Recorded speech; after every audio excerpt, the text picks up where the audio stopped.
you doing? This is Scott from Paradise Cruising Travel, Cruising Advocate. We're here to talk about the 5 biggest myths in the cruising industry today, and that starts right now.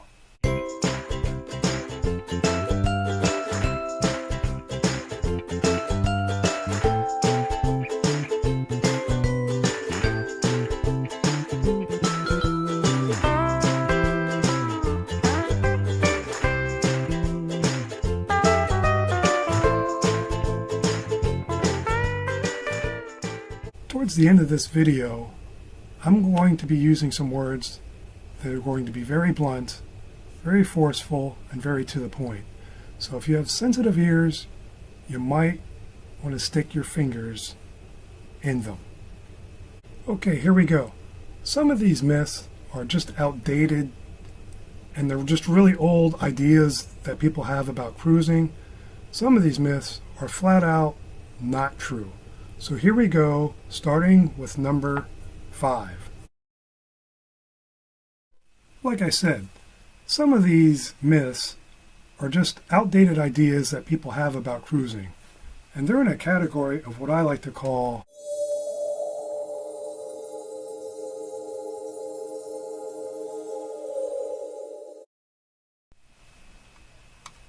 this is an idea that's simply very outdated. Most of the modern cruise ships today have a plethora of open spaces. Enough space to have several thousand people move around and not feel crowded whatsoever.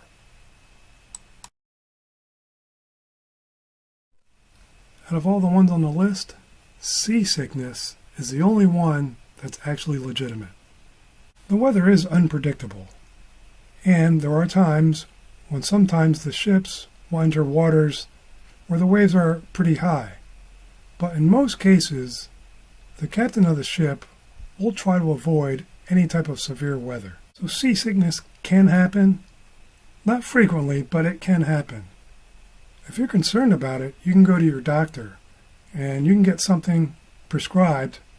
Just tell him you're going on a cruise and he'll prescribe something for you. You can also go to your local drugstore or pharmacy and find something over the counter that should help with seasickness.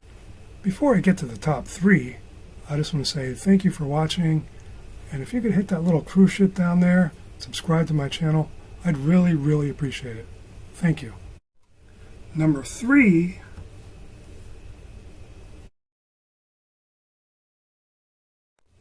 this is another one in the category of the Titanic effect.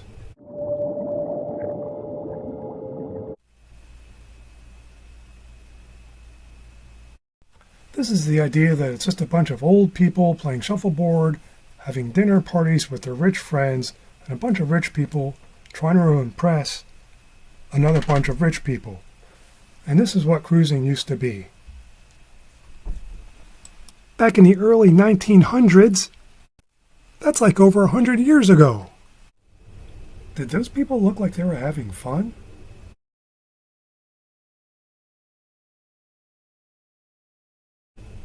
If you've never been on a cruise ship and you think there's not enough to do, you should probably check out this.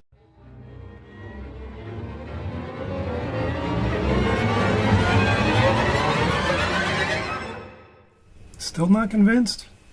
How about this?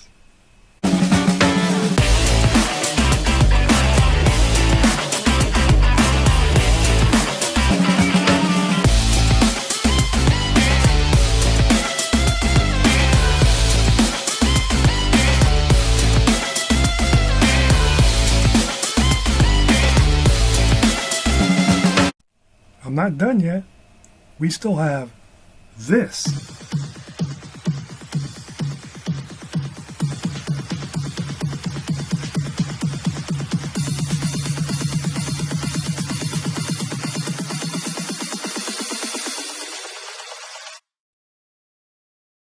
Long story short, there's never a time where there isn't something to do on a cruise ship. Number 2. Okay, we're getting close to the end here. We're at number 2, which is it costs too much. And this myth can get a little tricky, so you better do your homework. The myth that cruising costs too much is really not true. If you're a family of 4 and you think you can afford to go to a resort for 6 nights in, say, the Bahamas, well, then you can also afford to go on a cruise. This is really a cost versus value versus time discussion. And it's something that no matter how many people you tell, there are people that believe that cruising is too expensive compared to a land vacation. And it's simply not true. One thing you got to take into account, if you want to go to a resort, say the Bahamas,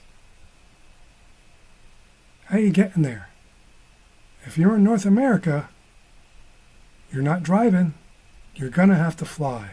So you have to include that into the price of your vacation. There are over 26 active cruising ports in the United States. What that means is there's a chance that you might be able to drive to the cruise port, and that'll save you in the overall cost. In the value part of it, you got to think, well, if I go to the Bahamas and I stay at a resort, I have to stay at that resort. If you go on a cruise for 6 nights, you're probably going to see 3 different islands. That could be 3 separate beaches on 3 different islands. This is really an argument that I could just go on and on and on and on about, but I'm not gonna, because it'll start to get really boring really fast. But in general, like I said, if you're a family of 4 and you can afford to go to a resort, you can certainly afford to go on a cruise. In fact, you'll get more value for your money going on a cruise. The number 1 biggest myth, can I have a drum roll please?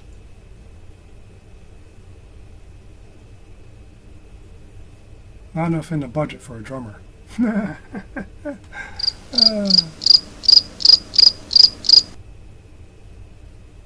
Anyway, here's number 1.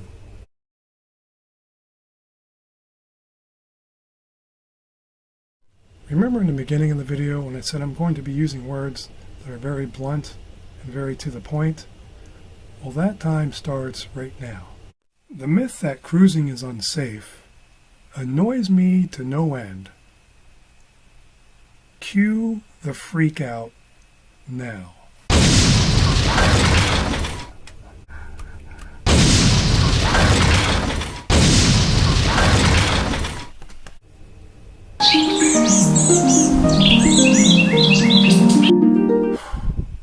Okay, I'm better now. But the myth that cruising is unsafe is simply not true. This notion that cruising is unsafe was really brought on a few years back by the media, who likes to take advantage and exploit any negative action that's been taken by the cruising industry or any isolated incidences that may have happened. Now, I didn't want to talk about it, but I think in this case it's very necessary to point out that over the past 2 years with COVID, there hasn't been any industry that has been more looked at, more picked apart, more misreported than the cruising industry. I don't want to rant and rave about the whole COVID thing, and we can say or think whatever we want to think of the federal government or the CDC. It doesn't really matter at this point. All I know is that the cruising industry has bent over backwards, spent millions and millions of dollars doing everything within their power to keep people safe through this whole COVID thing. And hopefully, in time, everybody will see that not only is cruising safe, it's probably safer than going anywhere else in the world. And I can say in extreme confidence that cruise ships are not petri dishes. If anything, if you go anywhere out in public, you will not see anyone cleaning as much as you see the employees cleaning on cruise ships. When you are dancing, they are cleaning. When you're eating, they are cleaning. When you are sleeping, they are cleaning. They clean the ships 24/7, 365. So trust me, they're not haven for germs, like has been reported over the past couple of years. They are very, very safe. The other thing I want to talk about is people falling overboard. Well, I can tell you that simply just doesn't happen. The only possible way you can fall overboard is if, say, you're a child and you're out on a balcony, you would have to climb on a table, then pull yourself up, then fall. An adult does not fall off a cruise ship. An adult chooses to jump. And unfortunately, we've had a couple of incidences over the past couple of years where numbskulls have decided to jump.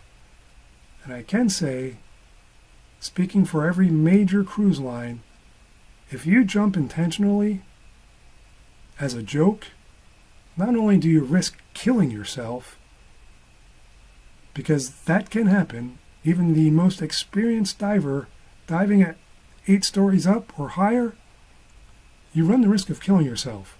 But worse than that, okay, maybe not worse, but they will rescue you and they will take you to what they call the brig.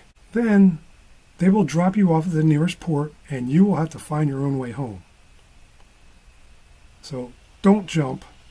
It's stupid. It's not funny. It's not cool. I know there's been people doing it with their little cameras, their little GoPros, but if you jump off a cruise ship, it's just dumb. Have cruise ships had mechanical issues over the years? Well, yes. It's a giant floating piece of many intricate parts. So of course, from time to time, there's going to be some problems. Just like there would be a problem with, say, your car or your truck or any industry that has large moving parts. Hey, they're built by people. We're not perfect. Sometimes things happen. That's really the way it is.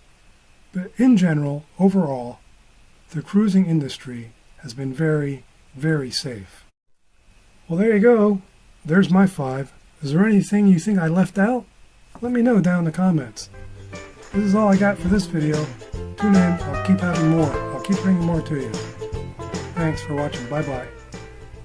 Hit the cruise ship right down there. Subscribe to my channel.